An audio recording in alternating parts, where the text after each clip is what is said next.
হচ্ছে চাষি ভাইদের নিজস্ব অনুষ্ঠান কিষাণ বাণী।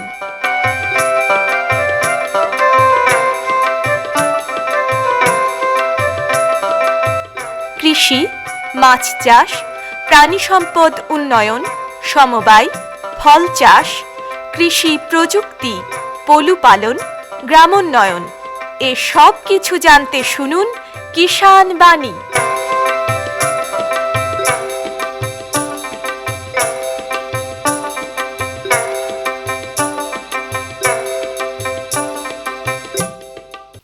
শ্রোতা বন্ধুদের অনেক অনেক প্রীতি ও শুভেচ্ছা জানিয়ে শুরু করছি ভারত সরকারের কৃষি ও কৃষক কল্যাণ মন্ত্রকের কৃষি সহযোগ ও কৃষক কল্যাণ দপ্তরের সহায়তায় অনুষ্ঠান কিষাণ বাণী। আজ কিষাণ বাণী অনুষ্ঠানে আমরা আলোচনা করব অনুখাদ্য। বন্ধুরা, আমরা যারা চাষবাসের সঙ্গে যুক্ত আছি, যারা আমরা চাষবাস করি, আমরা প্রায়শই একটা কথা শুনি, অনুখাদ্য। এই অনুখাদ্যের ফলে আমাদের চাষের কিন্তু অনেক রকমের অসুবিধা হয়। ফলন কমতে পারে, গাছের বৃদ্ধি কমে যেতে পারে, বিভিন্ন ধরনের সমস্যা হয়, কিন্তু এগুলো আমরা বুঝতে পারি না। আমরা প্রচুর সার ব্যবহার করি, সমস্ত কিছু দিই, সব ঠিকঠাক আছে, কিন্তু আমাদের যে কাঙ্ক্ষিত যে ফলন, সেই ফলন কিন্তু আমরা পাই না। এই বিষয় নিয়ে আজকে আমরা আলোচনা করব। আর এই আলোচনার জন্য আমরা পেয়েছি জেলার কৃষি দপ্তরের সহকারী কৃষি অধিকর্তা শতাব্দী মণ্ডলকে। শতাব্দী দি, আপনাকে আকাশবাণী মুর্শিদাবাদের পক্ষ থেকে নমস্কার। ধন্যবাদ। যে কথা বলছিলাম, যে অনুখাদ্যের কথা আমরা বলছিলাম, যে অনু মানে আমরা বুঝতে পারছি খুব কম, এবং খাদ্য মানে তো আমরা খাবার বুঝি। তো প্রথমে একটু আমরা জেনে নিই যে চাষের ক্ষেত্রে অনুখাদ্য, এই অনুখাদ্য বিষয়টা কি। প্রথমেই বলি, মানুষ এবং প্রাণী উদ্ভিদের বিশেষ কিছু খাদ্যোপাদানের প্রয়োজন হয়, যা উদ্ভিদ তথা ফসলের বৃদ্ধি এবং পুষ্টিতে সহায়তা করে। সাধারণত উদ্ভিদের 16টি খাদ্যোপাদানের প্রয়োজন হয়, যেগুলি হলো carbon, hydrogen, oxygen, nitrogen, phosphorus, potash, calcium, magnesium, sulphur, iron, manganese, zinc, molybdenum, boron, chlorine এবং কোবাল্ট। এর মধ্যে শুরুতে যেগুলো বললাম সেগুলি হলো কার্বন, হাইড্রোজেন এবং অক্সিজেন, যেটা বাতাস থেকে, জল থেকে আমরা সহজেই ফসল পেয়ে থাকি। এবার কার্বন, হাইড্রোজেন, অক্সিজেন এবং নাইট্রোজেন, ফসফরাস, পটাশ এইগুলি গাছের অনেক বেশি পরিমাণে লাগে, সেজন্য এগুলিকে বলা হয় প্রধান খাদ্যোপাদান। এরপরে আসছে ক্যালসিয়াম, ম্যাগনেসিয়াম এবং সালফার, যেগুলি মাঝারি ধরনের প্রয়োজন হয়, এদেরকে বলা হয় গৌণ খাদ্যোপাদান। আর বাকি যে 7টি যেগুলি আমি আগেই বললাম, সেগুলি হচ্ছে যাদের খুবই অল্প পরিমাণে উদ্ভিদের প্রয়োজন হয় বা ফসলের প্রয়োজন হয়, সেগুলিকেই বলা হয় অনুখাদ্য। মানে গাছের অত্যন্ত কম পরিমাণে এগুলি খাদ্য হিসাবে প্রয়োজন হয়, তাই এদের বলা হয় অনুখাদ্য। এই অনুখাদ্যের অভাবে আমাদের ফসলের কি ক্ষতি হতে পারে? উদ্ভিদ দেহের বিভিন্ন যে শারীরবৃত্তীয় প্রক্রিয়াগুলি আছে, তার জন্য অনুখাদ্যের প্রয়োজন হয়। এরা সাধারণত ভিটামিন, হরমোন ইত্যাদি তৈরিতে সাহায্য করে। তাছাড়াও যে শর্করা জাতীয় খাদ্য পরিবহন হয় উদ্ভিদ দেহে, তাতেও সহায়তা করে। আর উদ্ভিদ দেহে যে জলের প্রয়োজন হয় বা মানব দেহেও যেমন জলের প্রয়োজন হয়, তার জলের সাম্যতা বজায় রাখতে কিন্তু এই অনুখাদ্যগুলির বিশেষ ভূমিকা রয়েছে। এবং যে নাইট্রোজেন, ফসফরাস, পটাশ যে প্রধান খাদ্যোপাদান বা মুখ্য খাদ্যোপাদান রয়েছে, তাদের আহরণেও এগুলি সাহায্য করে। এছাড়াও আছে ফলের আকার বৃদ্ধিতে, তাদের সৌন্দর্য। এছাড়াও ডাল জাতীয় যে ফসলগুলি রয়েছে, শিম্বগোত্রীয় ফসল যেগুলি আছে, তাদের রাইজোবিয়াম যে গুটি থাকে শিকড়ে, তাদের বৃদ্ধিতেও অনুখাদ্যের একটা বিশেষ ভূমিকা রয়েছে। তার মানে চাষের ক্ষেত্রে আমাকে অনুখাদ্যের ব্যবহারটা করতে হবে, তাই তো? হ্যাঁ, অতি অবশ্যই করতে হবে। তো আমাদের জেলায় মাটিতে কি ধরনের অনুখাদ্যের অভাব রয়েছে? প্রথমত আমাদের যে অনুখাদ্যগুলির অভাব সাধারণত পশ্চিমবঙ্গের মাটিতে তথা জেলার মাটিতেও দেখা যায়, সেগুলি হচ্ছে বোরন, মলিবডেনাম, জিঙ্ক। এই 3টির অভাবই সব থেকে বেশি পরিমাণে পরিলক্ষিত হয়। এর ফলে তো গাছের একটা তো ক্ষতি হচ্ছে, এটা আমরা ব্যবহার করব কিভাবে? কিভাবে কখন আমরা ব্যবহার করব? সারের সঙ্গে ব্যবহার করব না জমি চাষের সময় ব্যবহার করব? কিভাবে ব্যবহার করব? এটা কি মাটি পরীক্ষার মাধ্যমে আমরা জানতে পারবো যে আমাদের জমিতে কি ধরনের, এটা তো গোটা জেলায় দেখা যাচ্ছে যে বোরনের একটা অভাব রয়েছে, বা অন্য যে আর দুটো কথা বললেন সেগুলোর অভাব রয়েছে, তাহলে এটা কি আমরা আগে থেকেই একটা প্রিকশন নিয়ে মানে অনুখাদ্য ব্যবহার করব না মাটির পরীক্ষার মাধ্যমে আমরা অনুখাদ্যের ব্যবহার করব? যেটা আপনি বললেন, এখন পশ্চিমবঙ্গ সরকারের কৃষি বিভাগ বেশ কয়েক বছর ধরে মাটি পরীক্ষা করছে। যতগুলি মাটির নমুনা সংগ্রহ করা হয়েছে দেখা গেছে যে বেশিরভাগ ক্ষেত্রেই বোরনের অভাব দেখা যাচ্ছে, সেটা প্রায় 50 থেকে 60%, এবং মলিবডেনাম এবং জিঙ্কের সেগুলিও প্রায় 25 থেকে 50%। এবার নমুনাতে যে অভাব আমরা এখন বুঝতে পারছি, সেখান থেকে সেটা কিন্তু আগে আমরা অতটা বুঝতে পারিনি, কারণ তখন মাটি পরীক্ষা সেভাবে করা হতো না। এখন যেহেতু মাটি পরীক্ষা করা হচ্ছে, সেজন্য কিন্তু আমরা বুঝতে পারছি যে আমাদের পশ্চিমবঙ্গ তথা জেলার যে মাটিতে আমরা চাষাবাদ করছি, সেখানে অনুখাদ্যের একটা বিশাল বড় ভূমিকা রয়েছে। তো এই অনুখাদ্যটা আমরা কিভাবে ব্যবহার করব? মাটিতে ব্যবহার করব না গাছে ব্যবহার করব? এবার যদি হালকা মাটি, এরকম যদি মাটি হয়ে থাকে বা বেলে মাটি টাইপের যদি হয়ে থাকে, যেখানে নাইট্রোজেন, ফসফরাস এগুলো ব্যবহার করা হয়েছে, এবং যে নিবিড়ভাবে যে তন্ডুল শস্য চাষ করা হচ্ছে সেই সব এলাকাগুলি বা জলমগ্ন মাটি, বেশি পিএইচ যুক্ত যে মাটি রয়েছে, সেখানে জিঙ্কের একটা অভাব লক্ষ্য করা যায়। মাটিতে জিঙ্কের অভাব হলে চাষের শুরুতেই আমরা একর প্রতি 30 কেজি জৈব সারের সাথে 10 কেজি জিঙ্ক সালফেট বা 2 থেকে 4 কেজি চিলেটেড জিঙ্ক প্রয়োগ করা যেতে পারে। আর 0.5 গ্রাম চিলেটেড জিঙ্ক বা 5 গ্রাম জিঙ্ক সালফেট 2.5 গ্রাম চুনের সাথে মিশিয়ে প্রতি লিটার জলে মিশিয়ে পাতায় স্প্রে করা যেতে পারে।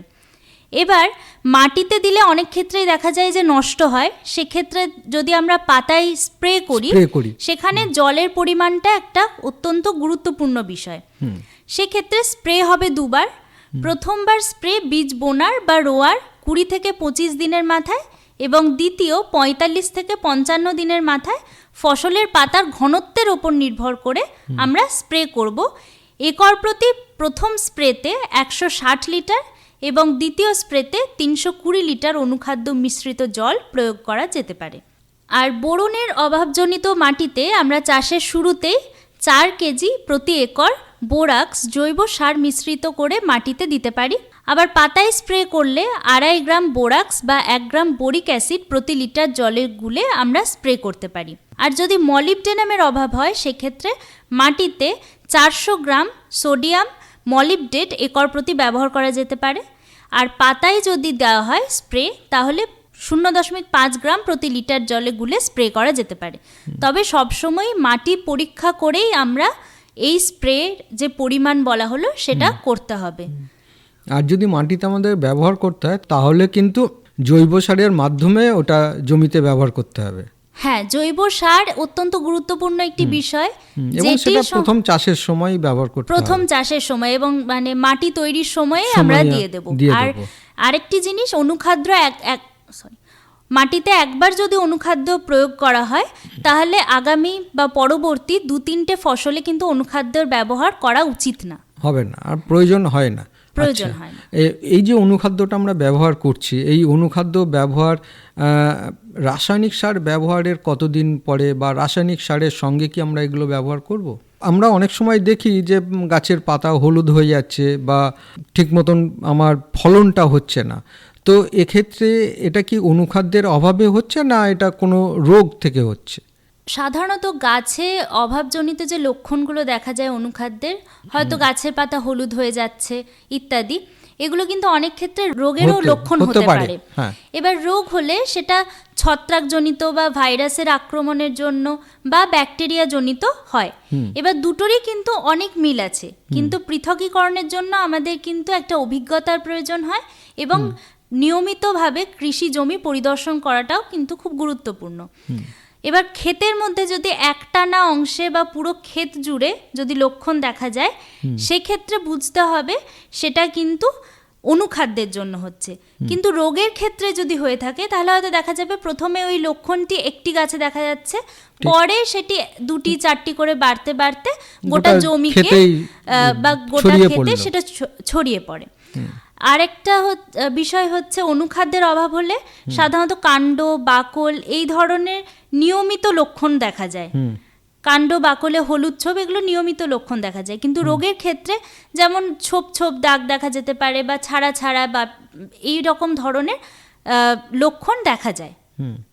এইভাবে আমরা পৃথকীকরণ করতে পারি রোগের লক্ষণ এবং অনুখাদ্যের অভাব লক্ষণকে। তখন আমরা ওই ধরনের বোরনের, এটা আমরা কি করে বুঝবো যে এটা আমাদের বোরনের জন্য হচ্ছে, না এটা আমার জিঙ্কের জন্য হচ্ছে, না এটা মলিবডেনামের জন্য হচ্ছে? মানে কোন বোরন, কোন অনুখাদ্যের অভাবে হচ্ছে সেটা? যেমন বোরন ছাড়া যে কোনো অনুখাদ্যই মাঝের পাতা থেকে নিচের পাতাতে বেশি লক্ষণ দেখা যায়। বোরন হচ্ছে একটি অগতিশীল মৌল, তাই তার যে সমস্ত লক্ষণ সেগুলি গাছের ডগার দিকে দেখা যায়। আর মাটি পরীক্ষা তো সবসময়ই গুরুত্বপূর্ণ, নিশ্চিত হয়ে তবেই আমরা অনুখাদ্যের প্রয়োগটা করব। যদি মাত্রাতিরিক্ত হয় তাহলে তো বিষক্রিয়া ঘটবে, আর সেরকমও হতে পারে যে গাছ মারা গেল। আর জিঙ্কের, যেমন যদি জিঙ্কের অভাব হয় ধানের ক্ষেত্রে যেমন খয়রা রোগ দেখা যায়, বা আমি একটু বাইরেও যদি বলি চন্দ্রমল্লিকা, এগুলোতে গাছ যেমন ঝাড়ুর মতো হয়ে যেতে পারে, বা তৈলবীজের ক্ষেত্রে গাছের পাতা কুচকানো ধরনের হয়ে যেতে পারে। বাইরে থেকে আমাদেরকে দেখে সেটা একটু অনুমান করতে হবে যে এটা জিঙ্কের না মলিবডেনামের না বোরনের, সেটা তো রয়েছে। সঙ্গে মাটি পরীক্ষাটা চাষের আগেই আমাদের করে নেওয়াটা উচিত। তাহলে আরেকটা প্রশ্ন যেটা সবসময় আমাদের মনে আসে, যে অনুখাদ্যের তো আগে তো মানে অভাব ছিল না, ইদানিং আমরা বেশ কিছুদিন ধরে বা বেশ কয়েক বছর ধরে আমরা এটা একটা দেখছি যে মাটিতে অনুখাদ্যের অভাব। অনুখাদ্যের কথার সঙ্গে আমরা পরিচিত হচ্ছি, কিন্তু বিগত যে আমরা আগে চাষ করতো, আমার মানে পূর্বপুরুষেরা যারা চাষ করতেন, তখন কিন্তু আমরা অনুখাদ্যের অভাবটা বুঝিনি, কিন্তু এখন বুঝতে পারছি। তো এটা কিসের জন্য, কেন এই অনুখাদ্যের অভাবটা হচ্ছে? এখন বর্তমানে চাষের নিবিড়তা অনেক বেড়েছে। যেমন আমরা একটি চাষ করার পরে জমিকে ফেলে রাখি না, পরবর্তী আরেক ফসল আমরা চাষ করছি। এবং তাছাড়াও রয়েছে বেশি পরিমাণ উচ্চ ফলনশীল যে জাত আমরা ব্যবহার করছি বা সবজি চাষ করছি ইত্যাদির জন্য মাটি থেকে আমরা কিন্তু অন্যান্য খাদ্যের প্রধান যে খাদ্যোপাদানগুলি নিঃশেষ হচ্ছে তার সাথে কিন্তু অনুখাদ্যও আমরা তুলে নিচ্ছি মাটি থেকে। তো আগে যখন পুরনো পদ্ধতিতে চাষ করা হতো সেক্ষেত্রে কিন্তু বাড়িতে কৃষক বন্ধুদের সবার কিন্তু গরু, ছাগল ইত্যাদি ছিল, গবাদি পশু থাকার ফলে কি জৈব সারের কিন্তু অভাব ছিল না, ব্যবহারটা ছিল, অনেক বেশি ব্যবহার ছিল জৈব সারের। এখন আমরা জৈব সারও কিন্তু সেইভাবে প্রয়োগ করি না, আমরা অনেক বেশি রাসায়নিক সারের উপর নির্ভরশীল। এর ফলে কি হচ্ছে, এবং শুধু নির্ভরশীল না, আমরা যথেচ্ছভাবে রাসায়নিক সার ব্যবহার করা হয়, যার ফলে কি মানে ব্যালেন্সড ডায়েট যেটা বলে, মানে ব্যালেন্সড ফার্টিলাইজার, যে সুষম সার যেটা বলে, সেটা কিন্তু আমরা কেউ ব্যবহার করি না। আমরা সেই মানে চিরাচরিত পদ্ধতিতে এতটা লাগবে তো এতটাই দিয়ে দিই, সেখানে ওই সারটা লাগবে কি না আদৌ সেটা জানি না, কিন্তু তাও সত্ত্বেও আমরা ব্যবহার করছি। এতে কি হয়, আমাদের খরচটা অন্তত বেড়ে যায়, খরচটাও বেড়ে যাচ্ছে, এবং অনেক ক্ষেত্রে দেখা যাচ্ছে যে উৎপাদনও কিন্তু সেই পরিমাণে আমরা পাচ্ছি না।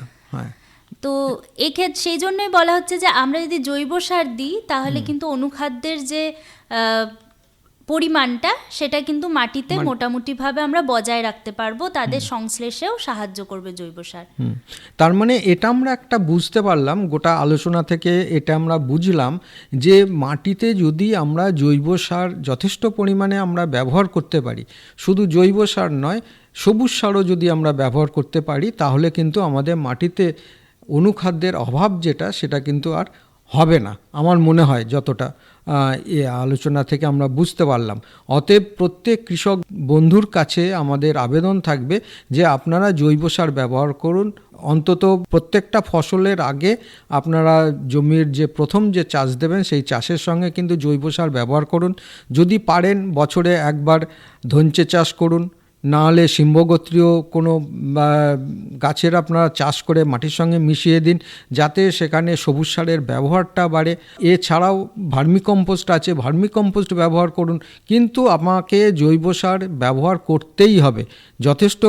যথেচ্ছভাবে আমরা রাসায়নিক সার ব্যবহার করেছি, যার ফলে কিন্তু আমাদের মাটির স্বাস্থ্য খারাপ হয়ে গেছে এবং ক্রমান্বয়ে আমরা যে চাষ করছি, মানে জমিকে এতটুকু আমরা রেস্ট দিই না, এমন অবস্থা হয়েছে এখন একটা ফসলের সঙ্গে আরেকটা ফসল সাথী ফসল হিসাবে চাষ করছি।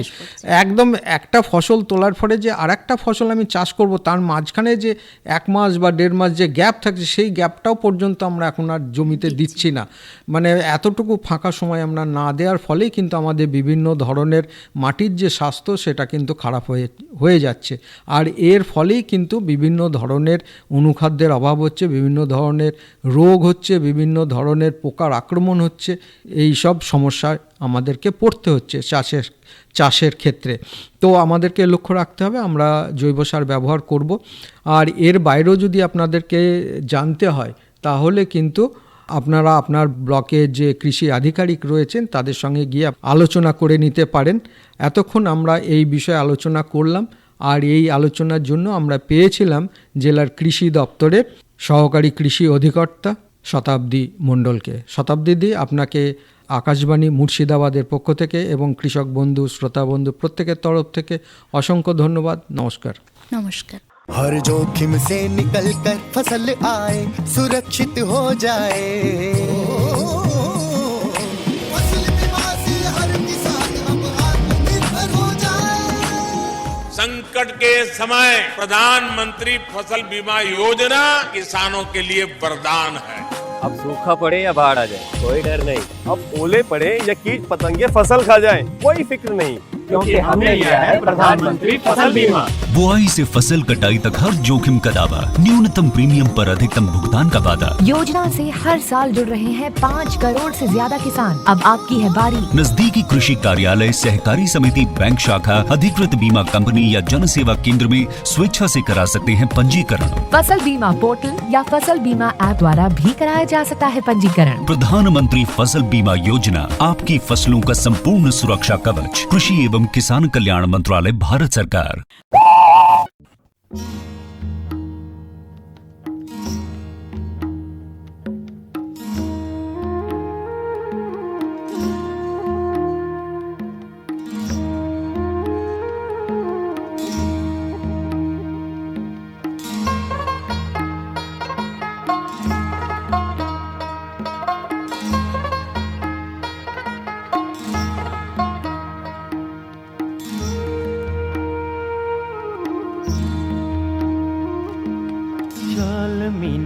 আসাম যাব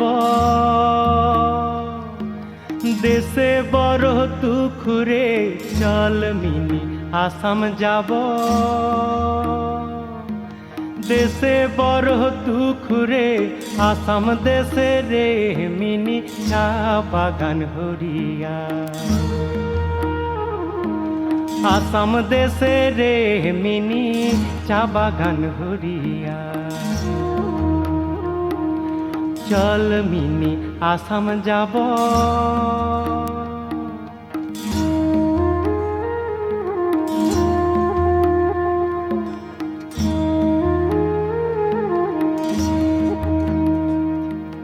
কোর মারা যেমন তেমন, পাতা তোলা কাম গো, কোর মারা যেমন তেমন, পাতা তোলা কাম গো, হায় যদুরাম ফাঁকি দিয়া পঠাইলিয়া।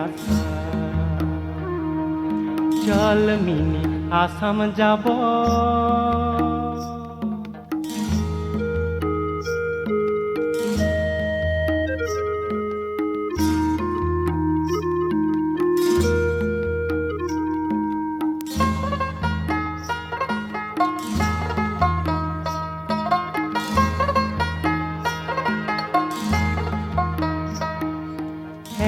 পয়সার পুটি মাছ, কায়া গুলার তেল গো, 1 পয়সার পুটি মাছ, কায়াগুলার তেল গো মিনির বাপে মাঙ্গে যদি আরুই দিব ঝোল গো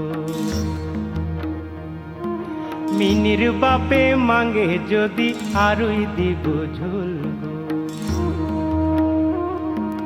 চল মিনি আসাম যাব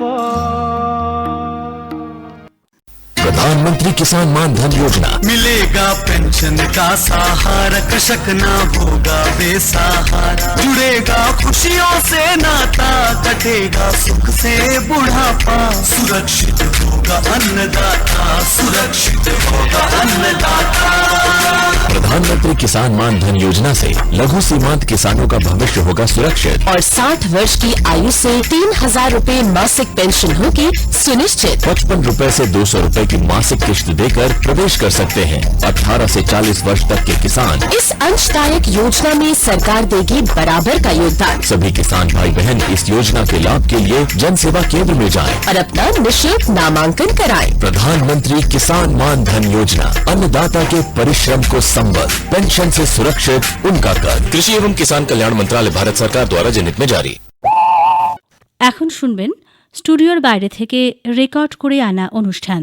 রঘুনাথগঞ্জ 2 নম্বর ব্লকের মামুদপুর গ্রাম, আর এই গ্রামেই আমরা পেয়েছি একজন গোপালককে। আসুন তার গোপালনের অভিজ্ঞতার কথা শুনি। আপনার নাম? কাশীনাথ ঘোষ। কাশীনাথ ঘোষ। বয়স কত আপনার? বয়স 31। 31। কতদিন ধরে গোপালন করছে? আগে বাবারা করতো আপনার, আমি 2 বছর থেকে করছি। 2 বছর ধরে। বাবা আছে এখন? বাবা মারা গেছে। বাবা মারা যাওয়ার পর আমি শুরু করেছি। মানে বাবার দায়িত্বটা নিজেকে নিজের ঘাড়ে চলে এসেছে। তো দাদুরাও কি করেছে এরকম? দাদুরা করেছে। দাদুরাও করে, মানে এটা বংশ পরম্পরায় কি চলে আসছে নাকি? চলে আসছে। তো এখন কতগুলো গরু আছে? 5খানা গরু আছে। 5খানা, মানে বাচ্চা দুটো? দুটো বাচ্চা আর 3টে বড়। 3টেই কি দুধ দিচ্ছে নাকি? দুটো দুধ দেয়। দুটোতে দুধ দেয়। বিয়ে হবে, বাচ্চা দেবে। আর একটা বাচ্চা দেবে। তো কি কি জাতের গরু আছে? দুটো দেশি আছে আপনার, একটা শঙ্কর জাতীয় আছে। দুটো দেশি আছে, আর একটা হচ্ছে শঙ্কর, মানে জার্সি নাকি? জার্সি।